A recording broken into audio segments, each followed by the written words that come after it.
I mean, he's not even a real human being when he plays Philadelphia. He really just lives to make them call him daddy. Hi, I'm Weston. I love talking about the Rangers, and I'm here to talk about Game 18 of the regular season, where the Rangers win 3-1 over the Philadelphia Flyers. And, wow, I said that Mika just had to make it to the Flyers game, sort of half as a joke, but also with the thought in the back of my head of like, that is just when he kind of wakes up, and by God, obviously, we don't know what's going to happen tomorrow, or the game after that, or the game after that, or the game after that, but good Lord. Zibane-Dad just looked back. He looked so back. He was so back that he scored within a minute of the game starting. And yeah, beautiful feed from Blake Wheeler. He might be getting it going a little bit. That'd be really cool if he does. I mean, he had a really beautiful assist on this one. He had 2 points today. Granted, we'll talk about the other one when we get to that in a second. But it was a really nice assist on the first goal. Set up Zibane-Dad perfectly. Mika blasted home. It's third of the year. If he could get going, we've said it a lot, the Rangers look great.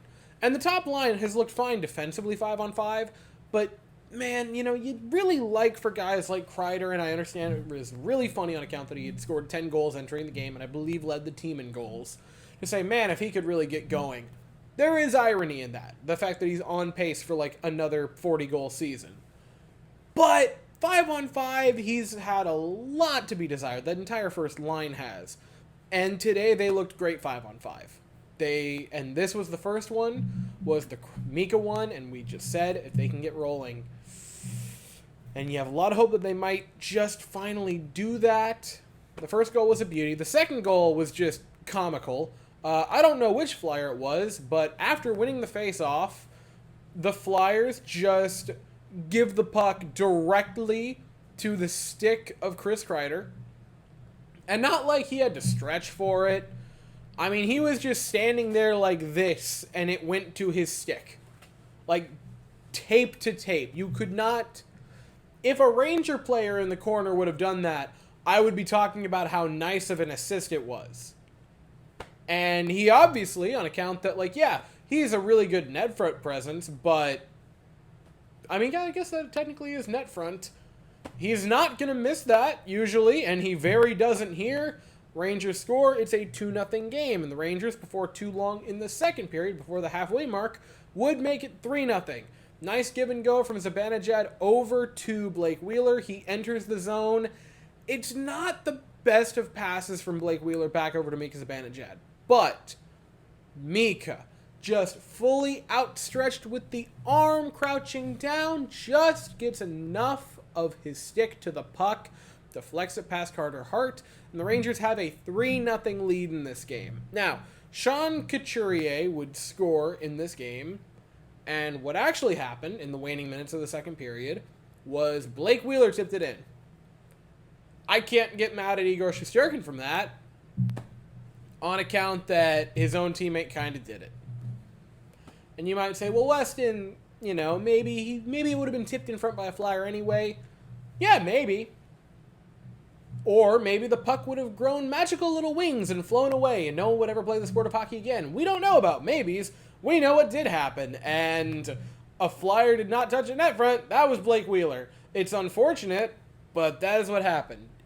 In the third period, it would be scoreless for both teams. Kreider scored a goal, but it was ruled offside. Beautiful goal by Kreider. Sick Selly afterwards. It's a darn shame that it did not get counted. And the Rangers managed to win in a game where they got outshot, if I'm not mistaken, 37-19. And it didn't feel like that because the very few shots the Rangers did have were very good shots. They were finding ways in, which is what you're looking for. And the 37 shots for the Flyers, it just didn't really feel like they had that many shots. Or I guess I should say it felt like they just didn't have that many high-danger scoring chances. Now, they had some. Shesterkin looked great in this game, 36-37, even if every single one was a muffin, which they were not. There were some beautiful glove saves. There were some beautiful blocker saves. He looked quick. He looked on top of his game as much as he ever has at any point in the season, which is a fantastic thing to see.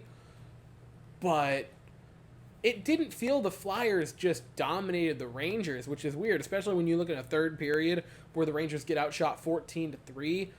But it just never felt like that. It felt like the Rangers were the better team the entire time. The Flyers just happened to rack up the shots. But I think you can look at this game and look at the shots kind of as a quality for the Rangers over a quantity for the Flyers. It was a solid game. I felt good with the performance from the Rangers as a whole. Obviously, you would like to see the Rangers get a power play goal when they have a pair of power plays. And the weird victory that you can take, like the moral victory, is, hey, the Rangers' penalty kill looked great. They went 6 for 6. I would like them to not take 6 minor penalties in a game, please. That usually is not a recipe for success. So you give them a ton of credit for the PK, and Shesterkin a lot of credit for his saves on said PK. It was another incredibly solid day, and while the Rangers should be very happy about it because they did look good, you kind of just can't pat yourself on the back too long, because exactly 24 hours after that game started, another game is going to start in Madison Square Garden, because now it's today, it's 1 a.m., so in 12 hours, the Rangers are in Madison Square Garden taking on the big, bad Boston Bruins. Oh, and it seems that they lost in regulation today, so that's neat for you. This is legitimately this is the biggest opponent the Rangers have in the Eastern Conference. This very likely the Eastern Conference could come down to these two teams. And if I'm not mistaken, the game after Thanksgiving last year was a pretty not wonderful event for the Rangers. So hopefully, coming into today's game, the Rangers taking on Boston can get a nice little revenge game with it. I assume Quick's going to be in net. I don't imagine they'd go Shesterkin back-to-back, especially since he's kind of coming off an injury. And granted, he looked great against the Flyers in this game, but has been not the most consistent. But time will tell. If it is Quick, honestly, I feel pretty damn confident in that matchup. I like Quick a lot. He's looked great this season. Should be a very entertaining game, and both teams will be tired, so at least you have that going for you, and both of them are on a second game of back-to-back with travel.